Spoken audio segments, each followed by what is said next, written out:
You wanted the picks? You got the picks. The hottest picks in the world. We had a fun fight here for Dana White's Contender Series Week 10. We have João Elias taking on Rafael Estevam. Now, for me, this fight is a lot closer than a lot of people are saying. There are a lot of people going straight for the Estevam side, and they see he's 10-0. He's also taller, and they're like, let's get that guy, hammer that line. He's the guy. Okay, great. He's very good. I get that. He's 10-0 for a reason. He does have the height advantage here, but this is a closer fight than that shows. And the reason I tell you that is because Elias is the #1 flyweight in Brazil on Tapology, and he didn't get there by accident. He's 17-3-1. That is an impressive record for the Brazilian regional scene, because you're fighting some killers over there, okay? And you got some good level of competition on the regional scene in Brazil.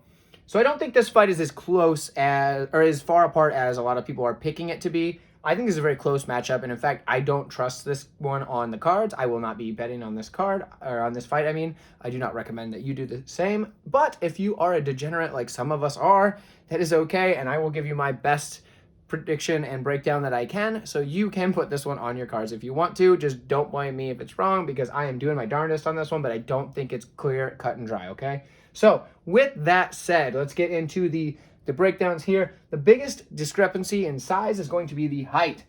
And I think that is a big issue for Elias, because he's only 5'3" against a 5'7".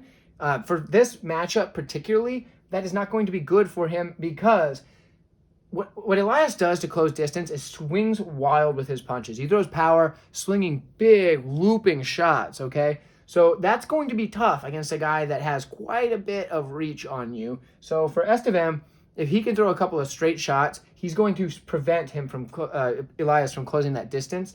And for me, that is a problem, a big, big problem for him, because this fight needs to go on the ground for him to win, in my opinion.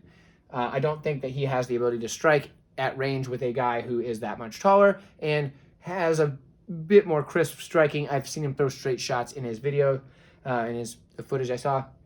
I did not get to see as much footage as I would like. I wanted to watch all 10 of those fights. I could not find all 10 of those fights. I did see his most recent fight, so that is good. That was over in LFA, I do believe. I could not find all of them. Some of the earlier ones, they don't seem to exist. I'm sure they're out there somewhere. I couldn't find them. And again, sometimes you get names on Tapology that don't line up with the names that someone is called on, like, a Brazilian regional scene, for example. So that's an interesting one. But for me, I do like the way that that Estevam looked in his last fight, and I do think that his striking in that will make it tough for Elias to close the distance, flinging those wild shots at such a big height disadvantage. So, so for the rest, with Estevam, he does throw single shots a lot.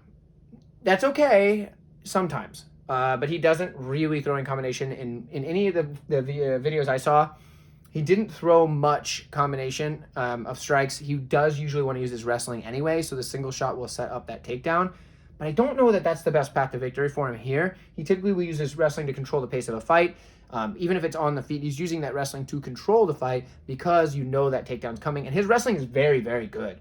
But here's the problem. If you give this guy your arm, he's taking it home with him. He has so many wins by armbar. It is unreal. And if he doesn't take your arm home with him, he's going to put you in a triangle, because he has quite a few wins by triangle as well. So this guy is not a guy that you want to grapple with when he's working off his back. Now, usually you're losing minutes when you are on your back, and that makes sense. That is why Estevam does have a lot of people picking him. He should win the more minutes in this fight.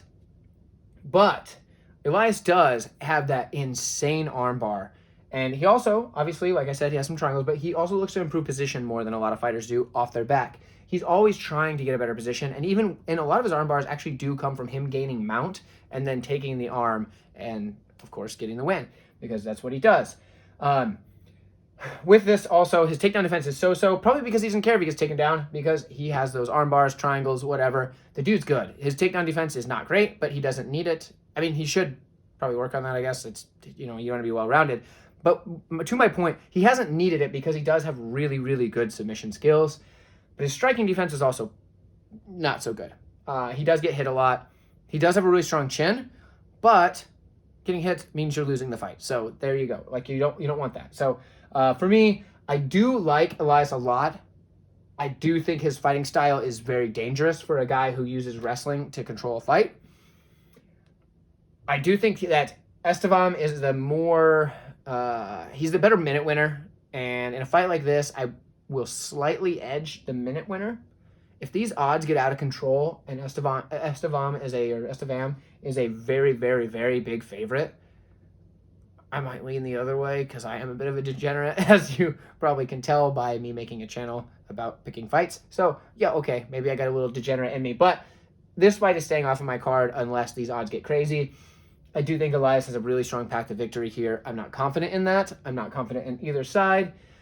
Level of competition is both pretty good. Both guys have fought some pretty good fighters, got wins over good fighters. So for me, it's a really close one, closer than most people are giving it credit for.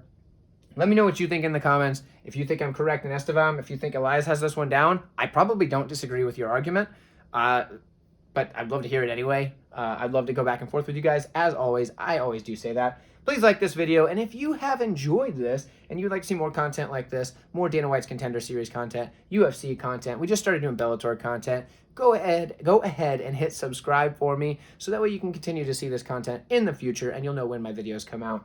But with that said, I will see you in the next video breaking down Dana White's Contender Series Week 10. You can find them in the same playlist as this video.